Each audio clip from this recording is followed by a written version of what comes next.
Let's start this video with a quick self-assessment. I'm going to read you 4 statements and lean into one that may be affecting you, and or 2, 3, 4, I don't know. Let's see what happens. First one, when you're faced with a new opportunity, do you start thinking about all the things that could go wrong? If only they did what they said they'd do. Yikes, if I only do what I say I do. Have you ever heard yourself saying, I'll start tomorrow, or I'll do it when I have more time?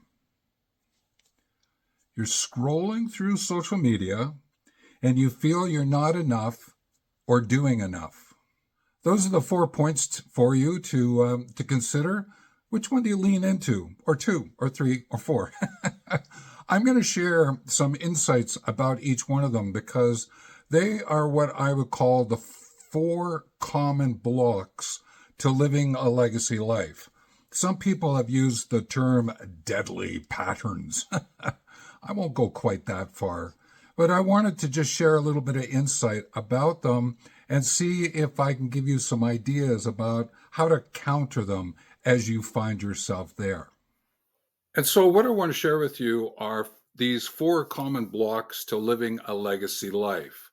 And they are playing it safe, the blame game, the wait and see approach, the comparison trap.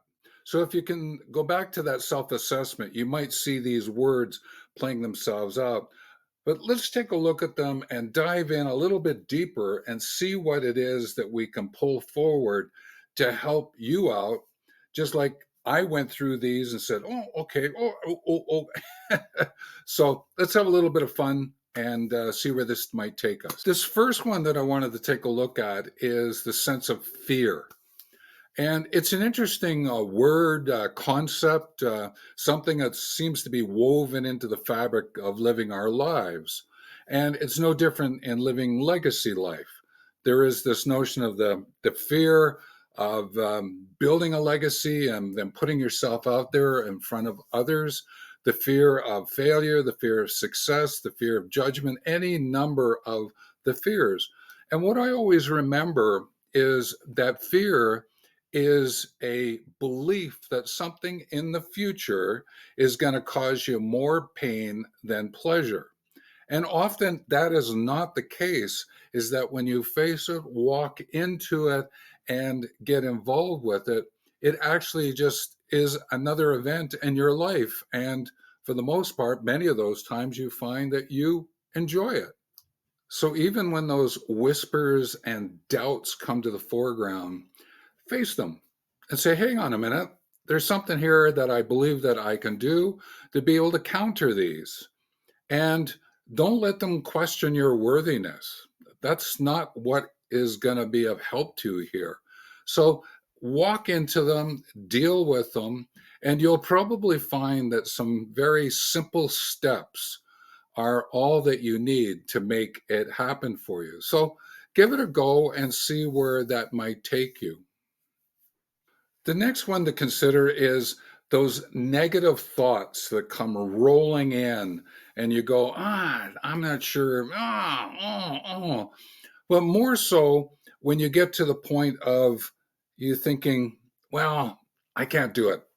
I didn't get prepared enough. Or it's them, they did it. They led me down this path. I thought that I could trust them. And I find myself in this place. Bling, bling, bling, bling. No. This negativity, you have to be able to deal with that head on as well and say there are other ways in which to deal with it. And don't let yourself succumb to those negative thoughts. Now, I appreciate that these negative feelings can get to a point they almost, in a sense, paralyze you and you find yourself not doing anything. And so that complacency jumps in. In other words, you stop taking action, when in fact, what you need to do is take action, walk into it. And if you actually lean into your capabilities and competence and understand, okay, what's your superpower, but also what is it that you're really good at, great at, and you want to bring it to the foreground so you can actually use it, Now, I'm going to combine the fear and this negativity component here and just share a little bit of my own personal story. Over the years, I found myself going, I'm not sure that I really want to get involved with that. And maybe from fear or negative thoughts that I might have had. But what I learned was that if I face them and I walk towards them and I get involved with them and I start to understand the many views of what's here. So I would sort of go, okay, I've got this view, I've got this view. What other views do I have here? And I work with them. It's amazing what you can do to be able to counter the fear and those negative thoughts.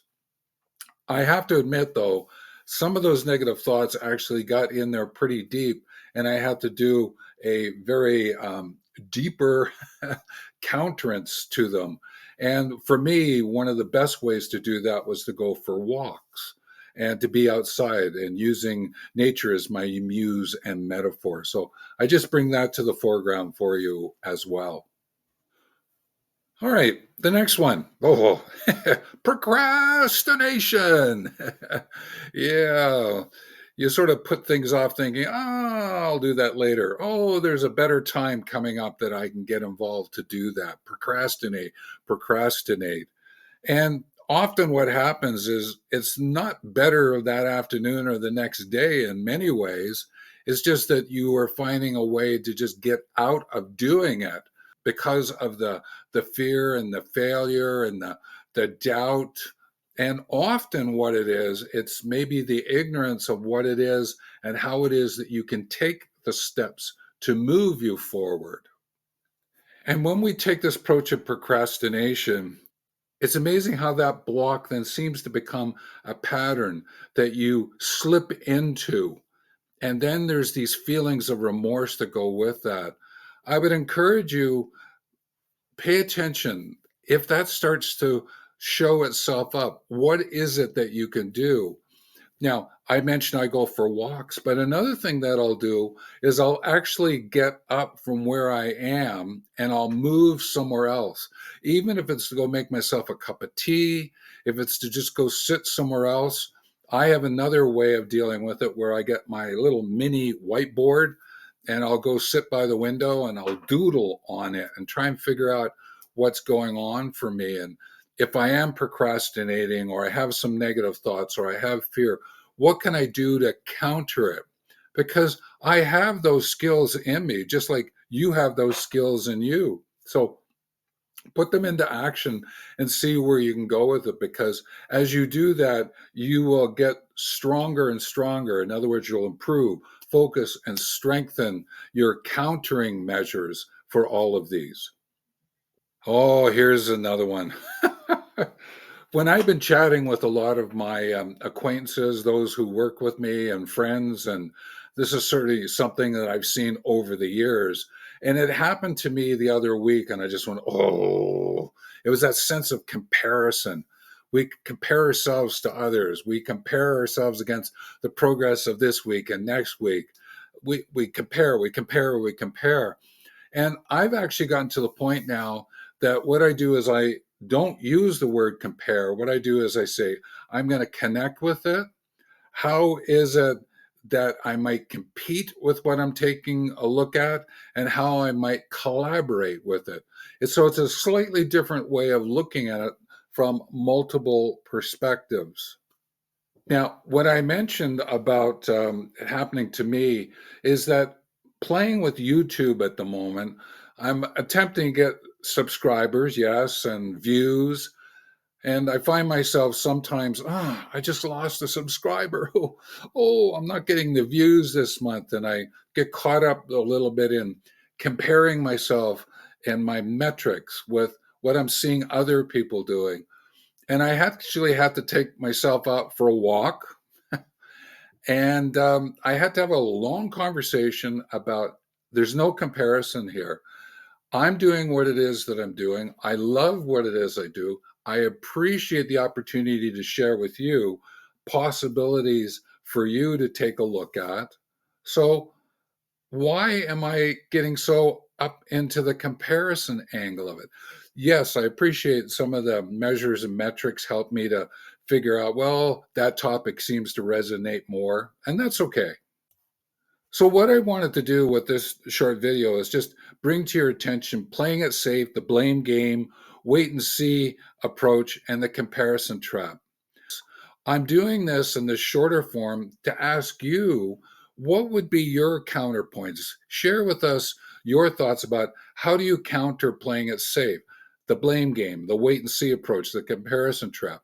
I would so appreciate seeing what it is that you come up with. And if you have any questions about it, lay them down there as well. So, with that, the videos that are showing up right now are going to help you move forward. And I encourage you to go into that playlist of the prompts, those short prompts that I put out each morning. Grab your journal, and you will find ways to actually counter these four phrases by using those prompts. So, with that, take care.